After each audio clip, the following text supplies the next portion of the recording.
Assalamualaikum, Alhamdulillah kita sudah masuk ke pertemuan kedua dalam bab 2. Pada pertemuan hari ini yang akan kita bahas yaitu tentang arti penting norma dalam kehidupan berbangsa dan bernegara. Nah, sebelum kita membahas tentang arti penting norma ini, kita bahas sedikit yuk tentang pembahasan pada pertemuan sebelumnya. Ya, pada pertemuan sebelumnya kita sudah membahas tentang pengertian norma. Apa sih pengertian norma? Ada yang masih ingat? Ya, pengertian norma adalah kaidah atau aturan yang disepakati dan memberi pedoman bagi perilaku para anggotanya dalam mewujudkan sesuatu yang dianggap baik dan diinginkan. Selain itu, kita juga sudah membahas tentang macam-macam norma. Nah, macam-macam norma ini dibagi menjadi dua, norma berdasarkan sumber atau asal-usulnya dan norma berdasarkan daya mengikat.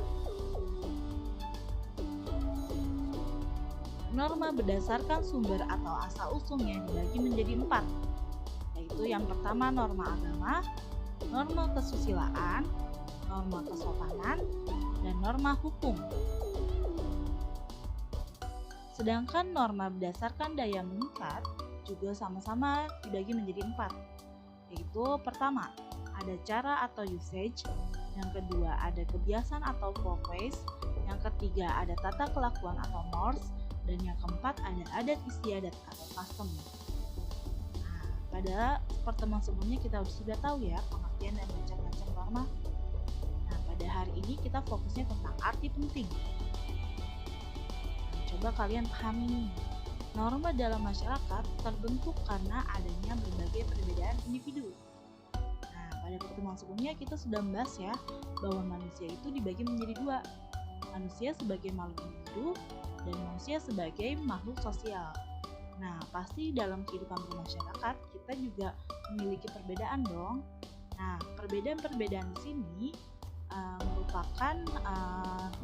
merupakan hal-hal yang membentuk adanya norma. Kenapa?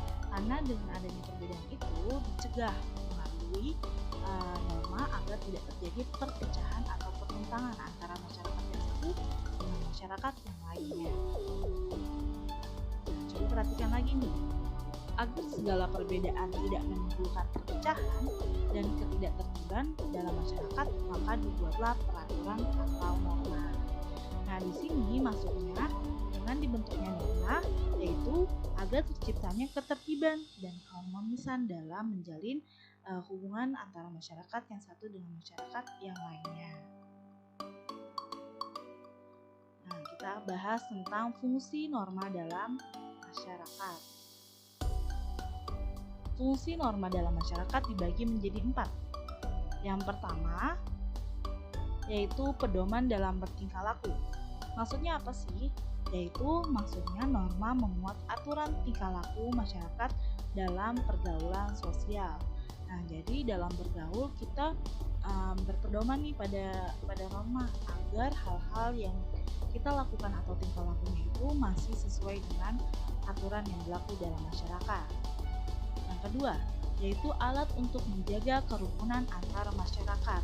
Nah, maksudnya di sini yaitu norma mengatur agar perbedaan dalam masyarakat tidak menimbulkan kekacauan atau ketidaktertiban. Nah, sudah jelas ya, masyarakat itu kan bermacam-macam ya, atau beragam, baik itu sara maupun lainnya. Nah, dari keberagaman tersebut agar tidak terjadi perpecahan, maka adanya norma. Norma untuk membentuk suatu kerukunan dalam masyarakat. Nah, ini fungsinya. Selanjutnya yang ketiga, yaitu sebagai sistem pengendalian sosial. Maksudnya, norma menjadi alat yang dapat mengendalikan mengawasi tingkah laku anggota masyarakat. Nah, dengan adanya norma ini, seseorang itu dapat mengendalikan dirinya agar tidak keluar jalur dari norma-norma yang berlaku dalam masyarakat. Selanjutnya yang keempat yaitu alat untuk mewujudkan keadilan. Maksudnya norma, khususnya norma hukum ini dibuat untuk mewujudkan keadilan di masyarakat. Jika ada seseorang yang melanggar norma, nah itu diatur oleh norma hukum. Nah, dari norma hukum ini fungsinya untuk mewujudkan suatu keadilan. Nah, yang bersalah ya harus dihukum. memastikan norma ini bekerja sebagai fungsinya sebagaimana mestinya. Selanjutnya kita akan bahas tentang pentingnya keberadaan norma. Nah, macam-macam norma yang akan kita bahas maksudnya keberadaannya itu norma agama, kesusilaan, kesopanan, dan norma hukum. Nah, pentingnya keberadaan norma dalam kehidupan yang akan kita bahas yaitu pertama, norma agama. Norma agama ini kenapa dikatakan penting? Karena norma agama bertujuan mengendalikan sikap dan perilaku manusia di hadapan Tuhan. Nah, agar dimana sih setiap manusia harus berupaya melaksanakan apa yang sudah diperintahkan oleh Tuhan dan menjauhi segala larangannya. Nah, hal ini dikatakan penting karena untuk mengendalikan sikapnya nih atau rasa tanggung jawabnya terhadap apa yang sudah dilakukan di hadapan Tuhan. Selanjutnya yang kedua, norma kesusilaan. Norma kesusilaan ini bertujuan agar setiap orang mempunyai rasa kesusilaan yang tinggi dalam hidup dan kehidupan masyarakat melalui tuturan hati nurani. Nah, maksudnya apa sih? Maksudnya yaitu dengan adanya norma kesusilaan ini diharapkan manusia itu dapat mengendalikan baik ucapan, sikap, dan perilakunya sesuai dengan hati nuraninya. Nah, misalnya ada teman yang kesulitan, nah kita mempunyai hati nurani nih untuk membantunya atau sikap kita untuk membantu orang tersebut agar saling erat satu sama lainnya. Yang ketiga, norma kesopanan. Norma kesopanan ini kenapa penting? Karena norma kesopanan ini dijadikan sebagai tuntutan masyarakat untuk bergaul dalam kehidupan sehari-harinya. Ya, dengan adanya norma kesopanan seperti misalnya yang muda menghormati yang tua atau sebaliknya yang tua juga menyayangi yang muda. Nah, dengan adanya norma kesopanan ini kenapa dikatakan penting? Karena terjalinnya antara satu dengan lainnya. Yang keempat yaitu norma hukum. Nah, kenapa penting? Wah, sangat penting nih.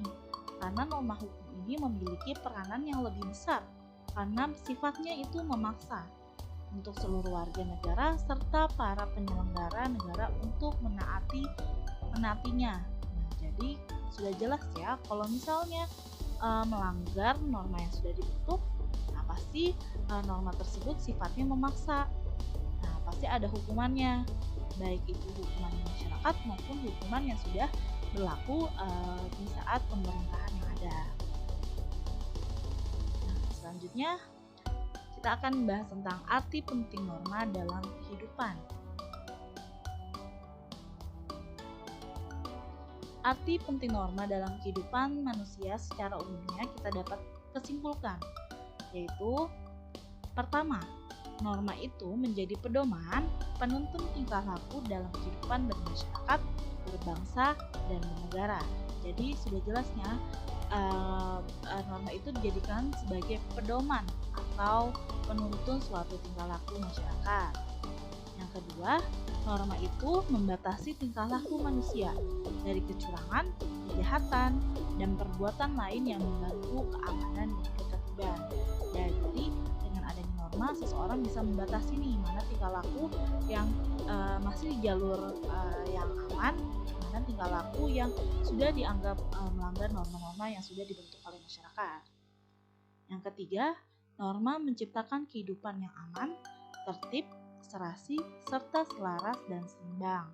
Nah, ini sudah jelas ya dengan adanya norma, perbedaan-perbedaan yang ada itu bisa menimbulkan kehidupan yang aman dan tertib.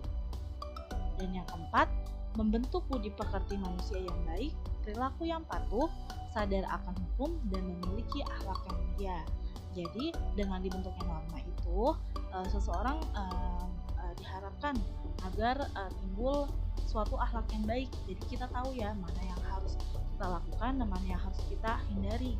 Jangan sampai kita keluar dari jalurnya dan sehingga kita menimbulkan suatu hal yang negatif untuk diri kita sendiri. Jadi jangan lupa ya, seperti yang Ibu bilang sebelumnya, ilmu itu penting, tapi akhlak itu juga penting. Jadi ilmu dan akhlak itu harus dibarengi, jadi berbarengan agar kita tetap serasi atau selaras dengan kehidupan yang ada dalam masyarakat. Ya, ibu kalian jangan sampai terlena ya, maksudnya jangan sampai kalian keluar dari kehidupan yang fana ini. Jangan sampai kalian hanya memikirkan keindahan dunia ini, tapi kita harus tahu juga batas-batas kita untuk melakukan hal-hal yang sebagaimana mestinya. Apa sudah paham pada pertemuan hari ini? Ya, kalau sudah paham, kita ada latihan TTS ya, atau teka tulis ulang. Nah, apabila ada yang kurang paham boleh ditanya. Assalamualaikum warahmatullahi wabarakatuh.